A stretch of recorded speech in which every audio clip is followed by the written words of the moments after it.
వాల్మీకి రామాయణంకి వెళ్ళి చూస్తే రామో విగ్రహవాన్ ధర్మ అన్నారు. ధర్మానికి ప్రతిరూపం రాముడట. అసలు ధర్మం అంటే ఏంటి? వాట్ ఈజ్ ధర్మ?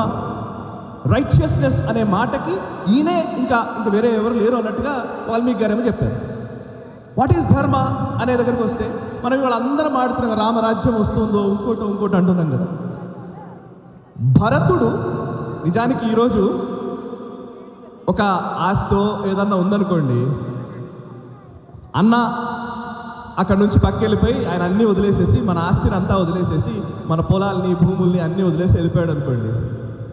వెళ్ళి ఆయన దగ్గరికి వెళ్ళి, రాన్న ప్లీజ్ నువ్వే వచ్చి ఇక్కడ మమ్మల్ని నడిపించాలని చెప్పే తమ్ముళ్ళు ఈరోజు అసలు ఉన్నారా?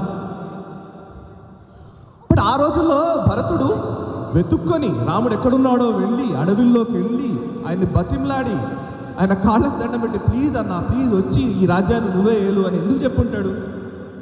ఆఖరికి ఆయన చెప్పులు ఇస్తే, ఆయన పాదుకలు ఇస్తే తీసుకొని వచ్చాడు. అంత గొప్పతనం ఏముంది రాముడిలో అంటే? ఒక చిన్న సంఘటన ఉంటుంది. ఒక చిన్న రథుడు ముచ్చబో కైకేయి నేపథ్యం.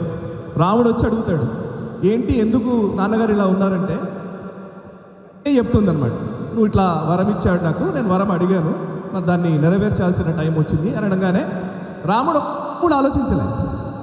సో నేను ఒక్క నిమిషం ఆగు, నేను ఆలోచించుకొని చెప్తాను, లేకపోతే 1 minute please wait for some time let me అని చెప్పి ఒక మాట అనలే. ఇమీడియట్లీ ఓకే నేను వెళ్ళిపోతున్నాను, బయలుదేరిపోయాడు.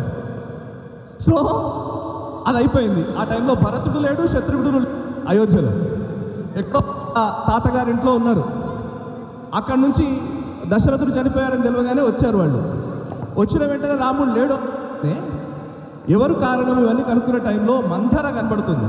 ఇది వాల్మీకి రామాయణంలో చెప్తున్నాను, మీ పిల్లలకు చెప్పండి అట్లీస్ట్. కనబడుతుంది. వల్లనే ఇట్లా అడిగిందంట, ఈమెనే ప్రొవోక్ చేసింది అని చెప్పగానే శత్రుఘ్నుడు వెళ్ళి నేను ఈమెను చంపేస్తాను అని అంటాడు. Let me kill her so that నిజానికి నాకున్న కోపం వస్తుంది. భరతుడు ఏమంటాడంటే, కరెక్టే నాకు ఈమెను చంపాలనే ఉంది, బట్ ఇది చేస్తే చూడండి ఎంత క్లియర్గా చెప్పారో వాల్మీకి గారు.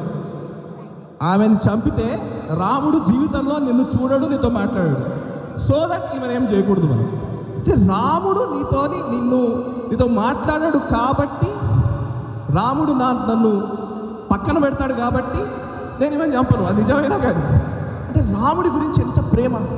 ఈ వీడియో మీకు నచ్చినట్టయితే లైక్ చేయండి, 10 మందికి షేర్ చేయండి. అలాగే కామెంట్ల రూపంలో మీ అభిప్రాయాలను మాతో పంచుకోండి. Nationalist hub group of channels ను సబ్స్క్రైబ్ చేసుకుని తెలుగునాట జాతీయవాద జర్నలిజాన్ని ప్రోత్సహించండి. ఈ వీడియో కింద ఉన్న బెల్ ఐకాన్ పై క్లిక్ చేయడం మర్చిపోవద్దు.